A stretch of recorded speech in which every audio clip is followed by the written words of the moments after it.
Alors, mais les 7 milliards, généralement, quand on parle de budget, les gens viennent avec des chiffres. Effectivement, les chiffres, c'est ça qui fait le budget. Mais les chiffres viennent d'où? Quand on injecte des chiffres dans le budget, il faut aller d'abord dans ce que c'est le budget. Le budget, c'est la production.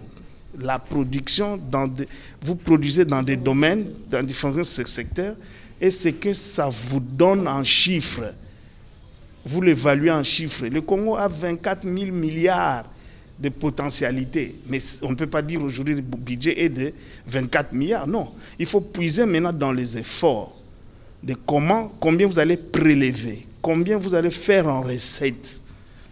Et la réalité aujourd'hui des domaines de développement en RDC, nous avons que le mine. L'agriculture n'est pas encore productrice. Nous avons l'électricité qui ne produit pas encore parce que pour arriver dans tous ces domaines où on peut capter un peu de l'argent, il faut faire des réformes.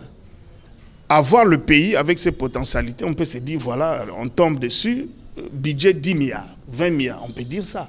Mais 10 milliards, ce sont des chiffres vrais. Ce n'est pas des potentialités, non.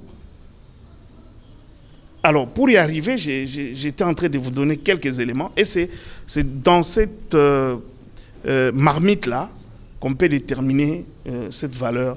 Et je pense qu'ils sont réalistes. Mais le fait d'être réaliste, je sais des critiques des gens que j'ai suivis dans la presse. D'autres disent, mais le gouvernement passé ne faisait que 4 ou 5. Et d'ailleurs, Matata Mponyo avait fait même jusqu'à 9 ou 8. Mais oui, là, c'est avec l'embellie du cours de matières premières. Quand vous avez de boom, on ne peut pas réaliser un budget sur le plan de boom. Parce qu'on avait de boom en 2006, mais en 2008, on a connu une crise internationale. Et en 2014, on a connu une deuxième crise financière mondiale. Et les cours de métaux, pas plus longtemps que l'année passée, on a eu une montée d'embellie de matières premières, principalement le cobalt. Mais après, aujourd'hui, il y a une chute. Mais tous ces embellis-là doivent suivre avec un encadrement des climats des affaires. Climat des affaires, ici, je prends du côté loi, le réforme et les lois qui doivent sécuriser les assurances et le respect de ces lois-là.